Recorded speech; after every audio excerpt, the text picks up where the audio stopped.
Okay, so today we're going to go through a very quick introduction to Transcoder. It's quite a basic introduction. I'm going to talk to you about what Transcoder can do. So Transcoder is our software from Colorfront and is for delivery faster than real time for high-end cinema, and it allows you to transcode, decode, process, wrap, and convert to high-end formats. So without any ado, I'm just gonna start Transcoder and go through the software itself and show you all the features that we can find in this amazing software. So here we go. As Josh said before, at any time, if you need to ask any question, just please use the chat box and then we go through all the questions at the very end. In the chat today, in the Zoom, we also have Tibor from Budapest, who's joined us, and he's here to help me to answer all the questions, and he's going to, help me with the chat and everything. So thank you, Tibor, for being with us. Okay, so here we go. When we start Transcoder, this is the first settings that we need to set up. Transcoder UK is the name of the project, and I have here the resolution, frame rate, and all the settings to start the project with. You can set up any resolution that you want just by clicking here, or just by moving or typing in the resolution that you actually want. What is interesting is you also can change the frame rate, and for every frame rate you need to work with. What I wanted to talk to you about is the color processing setups that you have here. So you have different options. You have native, ACES, or Colorfront engine. So the native one is a basic pipeline going through any camera raw that it will allow you all the color transformation to whatever end target you want to. So it's a very simple pipeline from camera raw to the end. So the bayering and all the LUTs and the things you need to apply to the image to be able to see them. ACES, as you well know, it's basically setting up a workspace and a color space that is in ACES. And Colorfront engine is our own, based on ACES model, our own processing color management tool. We're going to describe this more in details later during the demo, so I'm just going to leave it there for a moment. But Colorfront engine is our own advanced color volume remapping tool, and is based on the ACES model. So it's fully compliant with ACES as well. You can save this setting as a template and then use it again and set the project path. Every project of Transcoder creates a database that could be local or not local, but all the information that you need are in the database. So you could also run Transcoder via a REST API or without even opening the GUI and send renders and things happening in the background. I'm just going to hit launch and I'm going to start the project for you now. Here we go. So in the meantime, I'm meeting some people. Welcome to the new entries.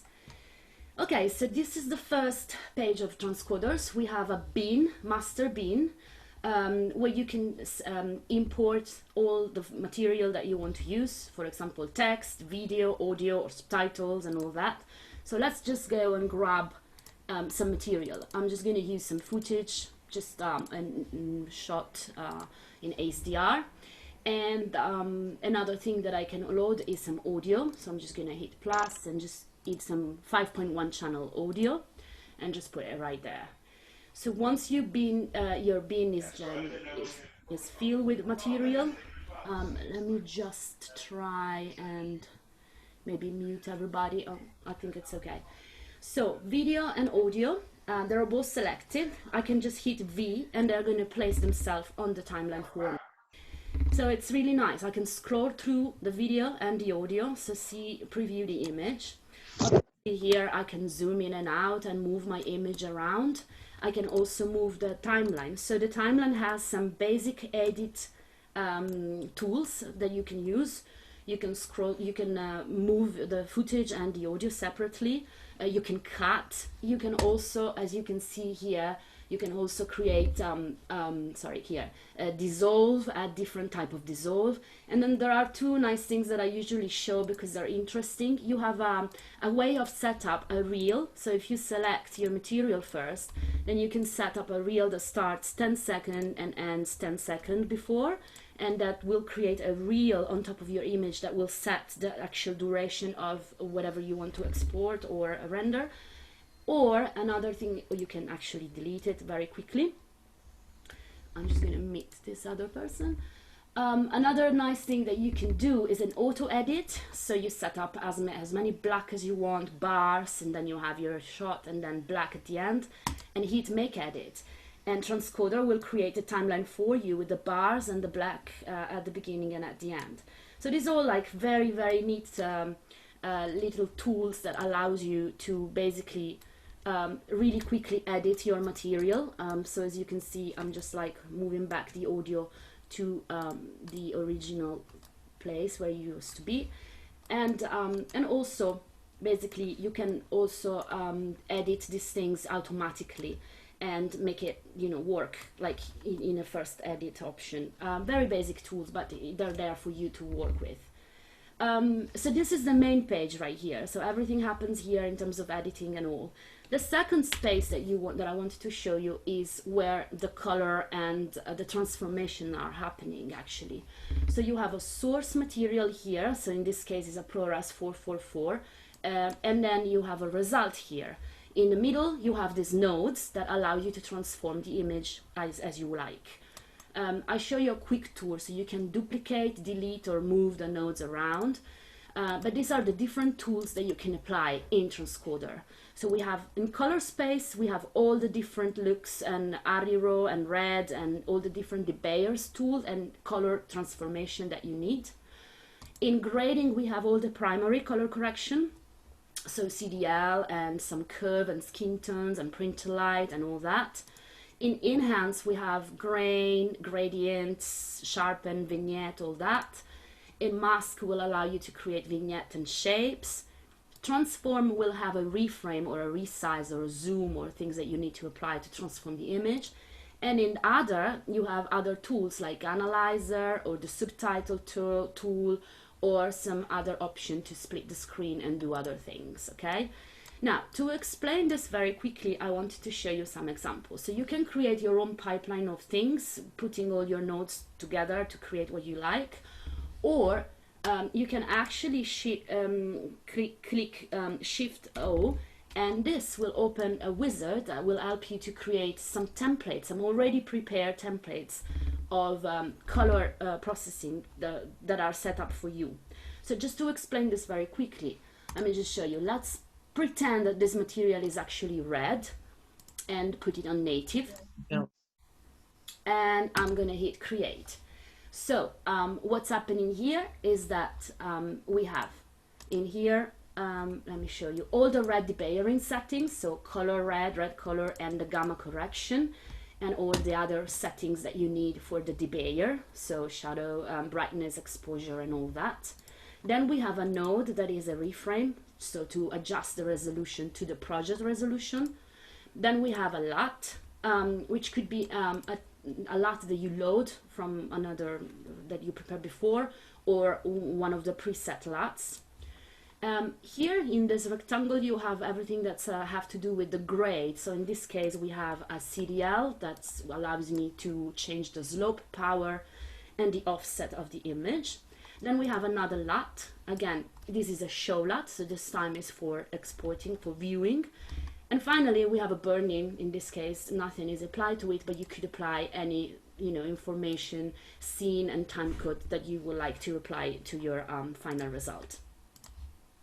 So this is a typical native one.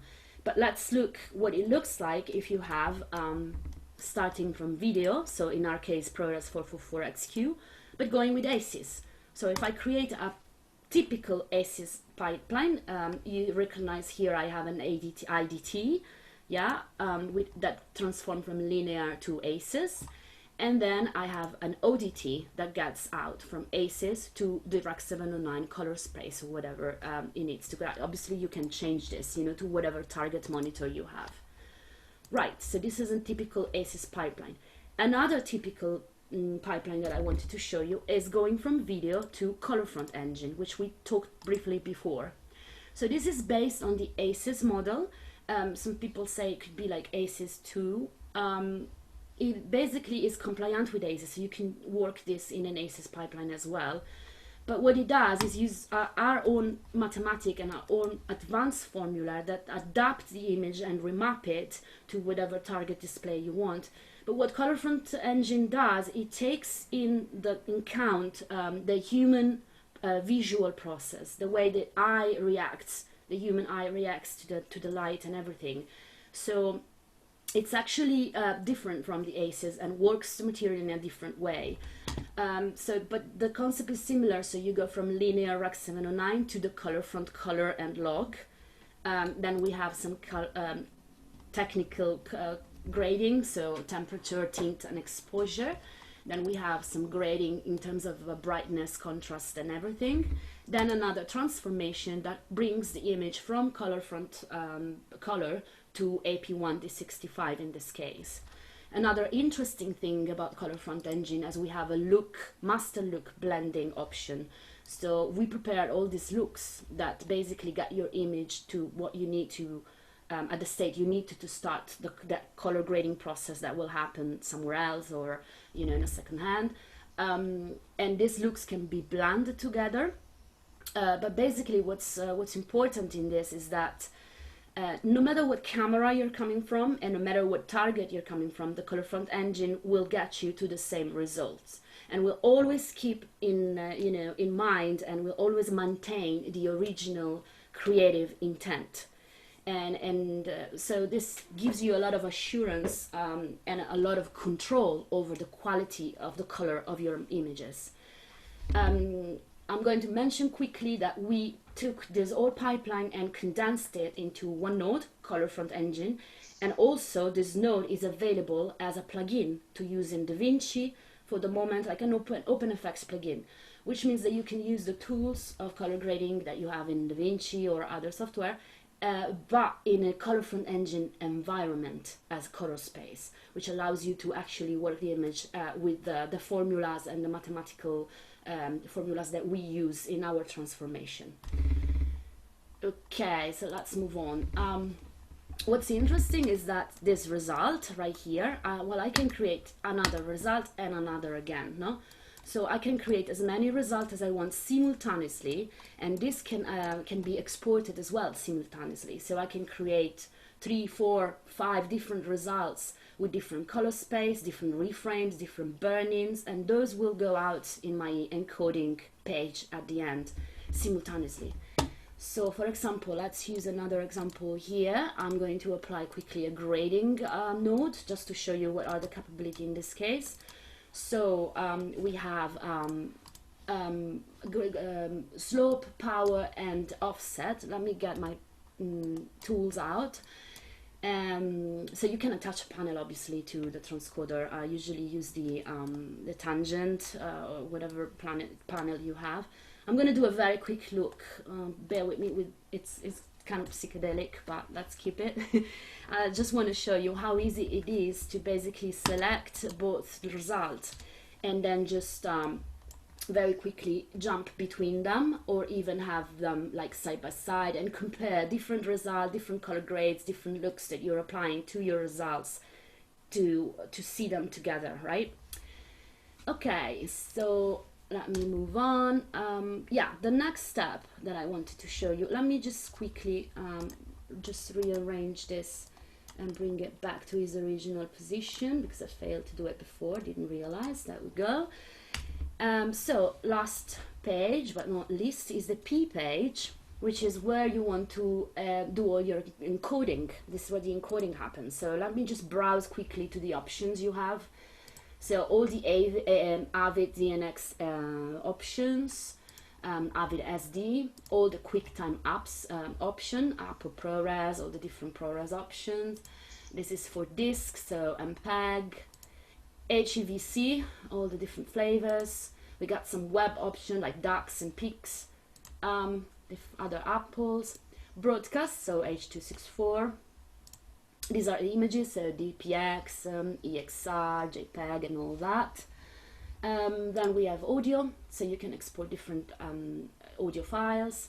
DCI and IMF I'm going to show you later, because we have another window for that with lots of options, so I'm going to keep it. These are the JPEG 2000, and also a lot of metadata, so CDL, ALE, all different type of LUTs, so 3D LUTs, cube and all. Others are other option. I'm just going to show you this later as well. So for example, a light level or an HDR10 plus statistics for the lights. And then the custom button is where you basically save your own encoding settings that you want and just have them in a list over there. So you can find them very easily. Sorry, I'm just going to have a glass. Wow. Okay, so let's pick one, for example. I'm just gonna do very quick picks. 720p, a small one. Here you got all the different settings and metadata that you might want on your export. You can change them, change the resolution setting and all. If you click on this one, it gives you the render path and the name and where it's going to be saved. Okay, so I'm just gonna hit Ctrl R, save this timeline, and I'm exporting. I'm rendering this pics for you very quickly. While it renders, I'm just gonna tell you this that you're seeing is a machine that I use for support and quick demos. So it's not a certified machine. The speed you see here is not the speed that you will achieve in a proper certified machine that it has different requirements. So the top of the list is a super micro with 4 NVIDIA card. Then you could also use an HP Z840 with 2 NVIDIA cards. And I'm just going to mention quickly here that the new things that is coming out is the new Apple Pro Mac, the new Mac Pro 7.1. So until this point, the transcoder on Mac and the transcoder on Windows, they had some differences in features that you can do. But with this new release on Mac 7.1, the Catalina, the features are almost the same, so you can actually do Dolby Vision and other things like that in Mac as well. So these are the new things that are coming, and so in general, to actually work with a machine that is certified gives you a top of the speed and fast in real time. If you want a demo of that, I'm sure that we can hook you up with Tibor and some other guys in Budapest who has the proper powerful stuff to show you. Okay, so I just finished my export and I'm just going to quickly show you where it is. So project, TKD UK, generated, and here is my pics, QuickTime, and I also exported a Python file that can basically launch it automatically if needed. Okay, so this was the first thing I wanted to show you. Now, oh, just quickly mentioning, you could also just, select another format, generic HEVC or a JPEG 2000, and instead of hitting Ctrl R, you hit Alt R. And in this case, what transcoder is doing is submitting all the files that you require to be encoded to the render queue. The render queue could be in your machine locally or could be in another machine somewhere else. But what's interesting is that it's basically doing the render in the background while you are working and keep doing your things, okay? So no problem, you just keep working your stuff and it's still there. Okay, moving on. If I'm going too fast, just let me know, or if I need to stop, please just tell me, yeah? Okay, so one other thing I wanted to show you, well, quickly, some tools here. You have a metadata option, so it tells me that this file is basically a Rec 709 SDR material. I've got the audio implementation metadata here, so all the tools are there. So I just quickly want to create a new timeline. And call it T2 because I want to show you some other nodes and options that you have. So let's bring this material again. So video and audio, and then I'm just gonna add another channel of audio, this time a stereo channel, okay? Just drop it there, add an audio track in my timeline. So Alt V and then bring down the stereo. Okay, so if I enlarge this, as you can see, I have my 6 channels in the top one, and I have my 2 stereo channel in the bottom one. I can mute them or solo them, and also I have Alt Y, I have a mix down that allows me to create all the different mix down that I want if I want to change. And you can also work with immersive audio with transcoder. Atmos immersive is supported, and it's all there. So another thing that I wanted to add here is, for example, some subtitle. So in transcoder, you have a subtitle engine that allows you to support all the different characterization and all the different styling of subtitles that you have. So let's see, let's put it right here. So I created a track with subtitles, and it's telling me that there is a node needed to do this. In fact, let's just create a subtitle node. So I don't want a Colorfront engine pipeline in this case. I just want a normal one. Let's put some subtitles right there. And at this point I can see them, right? And as you can see, they have different character, different looks and stuff. What I wanted to do with this timeline is actually create an SDR to HDR transformation. So let's do that quickly. I'll show you HDR to SDR remapping. I put it in the node right here before the subtitle, because this is an HDR subtitle. And I want to transform this image from Rec 709 to an HDR image. So the in primary is Rec 709 2.4 100 nit, but I'm actually going out in 2020 PQ 1000 nit. So what's cool in transcoder is that I have a quick key, Ctrl F11 and Ctrl F12, that allows me to open up a preview mode that shows me the SDR option and the HDR option. So in the same environment, I can actually view my image as an HDR. Okay, it allows me also to constrain the information if I want to in a Rec 709 or in a P3. And I'm going to just quickly show you how I can check this in my second-hand analyzer. So let me just show you my second screen. Let me see, duck, new share, come on baby, come down. Okay, it's a new share. So this is my second monitor right here, and I'm going to share with you. Someone can confirm that you are seeing it now, please? Yeah, we can see that, Laura. Thank you guys. Okay, so this is the second-hand analyzer, and it's the, you know, top of the spot to actually analyze your images. These are the graphics that I choose, the graphs that I choose, because this is the one that I like to have a look at.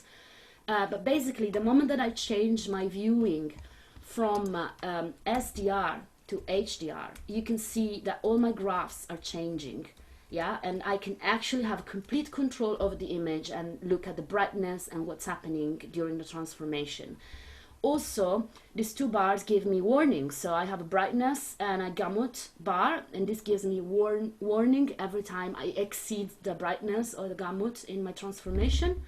And also, remember when I showed you the constraint? Let me go to a very colorful image. Yeah, like the parrot right here. Yeah. So right now, I'm allowing the color to go to P3, but if I want it to constrain to Rec 709, this is what's happening. So you actually have complete control over your images, and this analyzer is very, very handsome. How do you say? Helpful. Handsome. Anyway, go back to the normal screen, and here I am. So this is my image in HDR. Okay. So I have my nodes, I have a HDR remap, I have my subtitles, and what I want to do is I want to show you how to export an IMF package with maybe some Dolby Vision metadata information. Okay, so all I have to do is actually add a grading Dolby Vision node right there. Tac, ecco qua. So you can have this information. All you have to do is hit init, And transcoder is asking you, do you want me to render a PQ stats? And you said yes. So what it's doing now is going through the shot, the timeline, and it's going to analyze all the brightness at every level and save a statistic with all the different levels, maximum and average. So there are different ways of working with Dolby Vision data in transcoder. So you can import an XML from another software and apply it to the image and then wrap it up. Or you can create it like we're doing, created it in the software itself. What's interesting, and I think it's pretty unique of the software, is that you can also work with metadata coming from Dolby Vision of different levels. So you can work with Dolby Vision 2.9 and Dolby Vision 4 and mix the metadata of this information together. So it's a very, very well calculated backward compatibility between version 4 and version 2.9, and I think this is quite unique because it's not an easy task to achieve, but it's happening more and more nowadays that you have to deal with different levels of metadata from Dolby Vision. Another thing that is very cool is that I will show you later, we have all the validation tools implemented in transcoder. So all the Metafire stuff that you usually have to do after, you can actually validate your packages inside transcoder at the end of your export. So this is done, and as you can see here, I have a green line that is showing me that there are some metadata in the available for Dolby Vision. How can I look at them? Well, I can do the metadata information here. So I have the audio and the video, and then here I have the Dolby information, right? Dolby Vision image average and maximum information. But I also can get out my graph right here. So let's have a look. I can also put the light level right here, and you can see that it gives me all the different information right there to look at. But notice that these are static, so they're not moving either here, they're not moving in my node, yeah, they're not moving yet, so they're static information. So next thing to do very quickly is to hit here, timeline, and then cut detection based on light level. What it's doing is putting cuts in my timeline wherever the light is changing and needs to go to a different information. So all I have to do is just select my Dolby Vision node and hit init again. And now if you notice here, crash, mid and clip, and also this information here, you see that my metadata are actually now moving and changing. So now I'm in a dynamic metadata situation right there, okay? So very quickly, we're ready to render now. So I wanted to just quickly create an IMF for you. So let's see how it works. Shift D to get my finalize window out. I can create DCP and all that. Let's go for an IMF at the moment. So all the settings here you can actually change and set up for yourself, or you can just go here where you have everything already presetted for you from the major houses, Sony, HBO, Hulu, Disney and Netflix.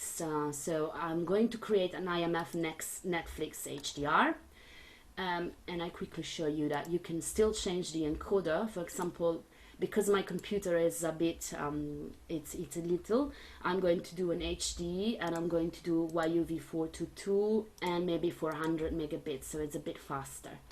Color is already set up automatically switch to HDR and is already telling the machine to export a PDF for the HDR report. The audio is already set up as dual. These are the versioning if you want to do other version 1, version 2, supplemental version. These are the naming, again, is already all set up for you, and we have a sidecar if you want to add some, you know, PDF or text file or image information to the package. All good, so I'm going to hit generate, fill the gaps, and this is going to start creating my IMF in the background. In the meantime, let me quickly show you something we talked about. This is the Resolve OFX plugin that I was telling you before, for the Colorfront engine. So it's built on ACES, and it works on JSON files. So there are files that are actually more humanized, no? So you can actually read them and look them. It's got an LMT that fits into Resolve in an ACES pipeline. So you can use all the grading tools, and it's at the moment in beta. And the other thing I wanted to show you, which we can talk about a lot later, it's our new remote video streaming. So what I'm doing now, so packaging this IMF for Netflix, I can actually do this in the cloud using a powerful machine with 4 graphic cards in the cloud, and streaming the material directly from the S3 bucket, work it in transcoder, and then stream it directly to Netflix without even downloading anything. So that's one workflow. And the other thing is that we have a remote video streaming that is in beta at the moment that allows you to do professional virtual remote video output. We're actually streaming 10-bit 444 Ultra HD HDR. At the client, at the client side, you have to have an SDI, obviously, to be able to see the HDR material. But that means that you actually can do the quality check in total color, total quality of the color in real time in remote. So you're working at home and your director can see the stuff happening right away. So this is using obviously the AWS or Azure interaction with the cloud. And we are thinking about 2 different scenarios, no? So home office and remote connecting, working on the same project, or office to office, or actually just do the whole workflow in the cloud. To give you some more information about this, let's keep all the technical stuff. We can give you this information, or we can have a one-to-one talk about that, or a demo. But I wanted to show you that the settings. The video that we're streaming is this. So we can go up to 4K resolution, and the data rate that you need to actually stream this up is not too much. So it's actually something that is achievable. Probably all the offices that you work at the moment have this or more. So we can definitely talk about this a bit more. It's in beta. It's being tested at the moment in the beta in America by big major picture houses that are using it at the moment. We are available to give you more in-depth demos if you're interested, but it's actually quite cool to look at. The thing is, they're using STR technology, and there's a software. There's a nice software that's like remote desk that work to control the transcoder, and you basically spin up an instance in the cloud, and we can provide these instances that are already set up with 4 graphic cards and the full power of the machine to actually deal with this sort of things. And this is basically paid by the hour depending on the region you are using this. SRT streams image, so it's secure. In case you're wondering if it's encrypted, it is, and it's faster than real time, and it's all happening at the moment interactive and directly from the S3. So no need to actually download any material. You could actually package your stuff and send it to Netflix directly, or grade from home and have your producer and director to view the material right away. On the client side, all you need is a good monitor, an SDI option or HDMI option to get out of the machine. But basically you don't need a powerful machine. All you need is this, we have a QC player that allows you to control play and stop, and you can also check basically the quality of the image. Fantastic. We had one last question, asking if it has an integrated API. Nacho's come back and said yes, it does. Just to confirm with everyone. Definitely is totally workable with the API, with the transcoder engine in the background, and just controlling it with the APIs and REST. Yeah, exactly. Well, thanks very much for your time, Laura. And if you've got any follow-up questions, queries, if you need any more info with regards to slides or product features, feel free to drop an email to sales@boxer.co.uk, and we'll have someone get in touch with you.